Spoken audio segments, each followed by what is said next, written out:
pour que chacun et chacune accède à un logement décent, stable, abordable, accessible et respectueux du climat, pour un droit au logement universel, inconditionnel et protecteur. Alors, on a effectivement les organisations de la plateforme.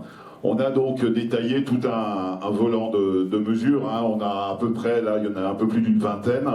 Donc on les a regroupés en thématiques. Bon, en premier, donc il y a besoin de pognon, hein, comme on dit, mais du pognon il y en a. Ça c'est le moins qu'on puisse dire. Et pour nous, très clairement, hein, il faut mobiliser ce qui est en fait la part qui était mobilisée donc, en taux de PIB donc en 2010, hein, c'est-à-dire 2,2%. Donc ça nécessite donc pour qu'il y ait donc construction, rénovation, donc logement social, il faut qu'il y ait au minimum 15 milliards d'euros donc par an qui soient investis pour qu'il y ait un logement pour toutes et tous. Ça a été dit donc par nos prédécesseurs, donc il faut absolument augmenter évidemment les aides donc pour le logement, hein, et plafonner le taux d'effort des locataires à 20%. Alors c'est ça un peu ma touche syndicale, c'est il faut absolument qu'on augmente les salaires, il faut absolument qu'on augmente les minima sociaux, les pensions, et puis avant le 26 il y a le 17, donc on vous attend toutes et tous dans la rue.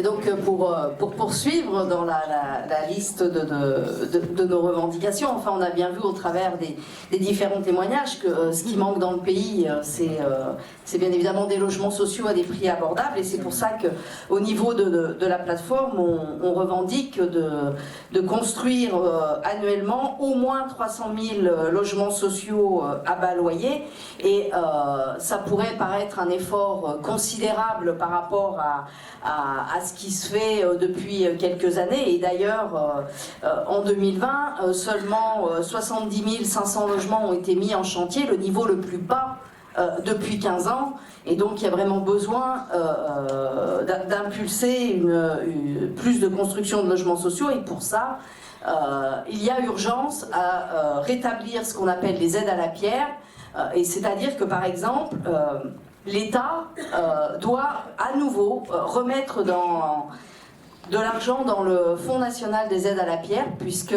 depuis 2019, il ne met plus un centime dans le Fonds national des aides à la pierre. Il y a besoin aussi de mobiliser du foncier public et privé pour faciliter la construction de logements sociaux, et aussi de fixer un objectif minimum de 30% de logements sociaux d'ici 2030 dans les communes qui sont situées en zone dite tendue. Et aussi pour faciliter la construction de logements sociaux, il y a besoin de supprimer une disposition de la loi Elan qui est la réduction du loyer de solidarité pour permettre, pour rendre aux bailleurs sociaux leur capacité et les moyens d'entretenir et de réhabiliter leur parc.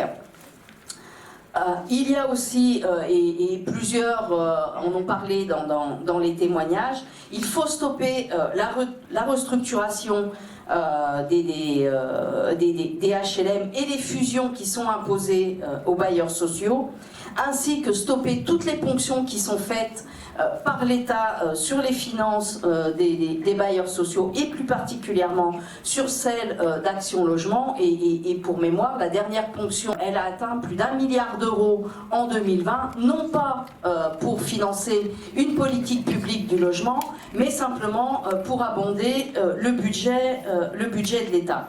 Il faut aussi, plusieurs l'ont souligné dans leur témoignages, et notamment deux témoignages poignants, ceux de Sounia et Django. Il faut arrêter la vente et les démolitions et la gentrification des logements sociaux, et surtout avoir une véritable politique de relogement des prioritaires d'Allo, des habitants de taudis et des ménages à bas revenus. Et puis bien évidemment, là c'est notre côté organisation syndicale, il faut aussi améliorer les conditions de travail et les conditions de vie des salariés des bailleurs sociaux, et recruter du personnel de proximité pour pouvoir gérer correctement l'ensemble des HLM. Bon, j'espère que Manu nous entend là, parce qu'on n'a quand même pas terminé là. Hein. Il y a quand même beaucoup de choses qui sont encore à donner, et puis on compte d'ailleurs sur Pierre-Emmanuel Barré par ses petites vidéos, justement, pour les lui rappeler. Il aime bien, je pense.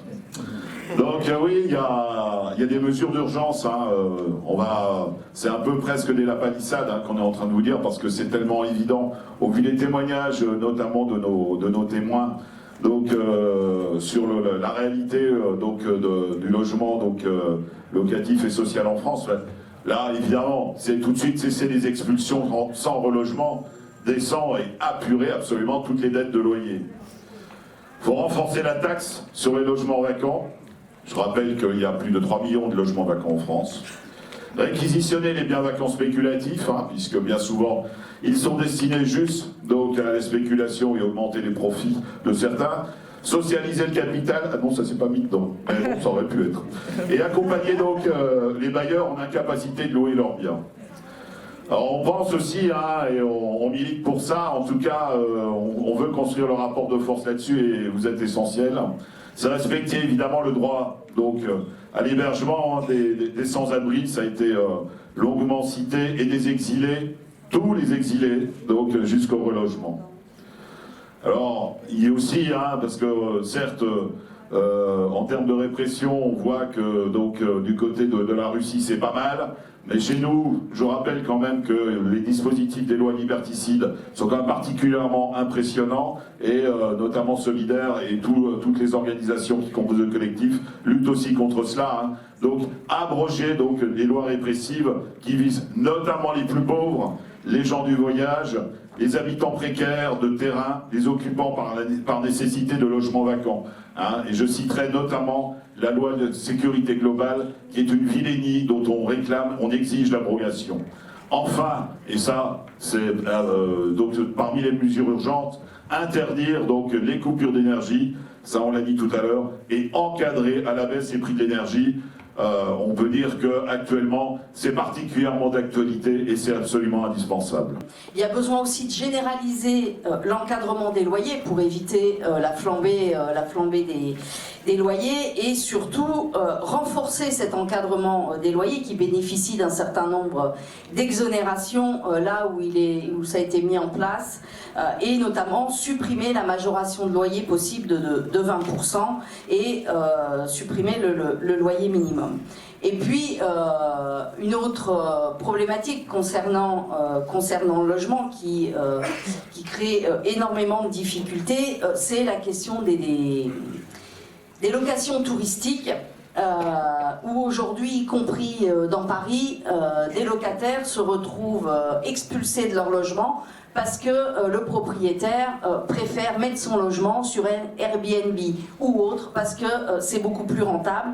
Et donc on exige que, à minima en zone tendue, il soit impossible de louer en location touristique meublée, interdire aussi les congés-ventes, supprimer le bail mobilité et limiter aussi les résidences secondaires.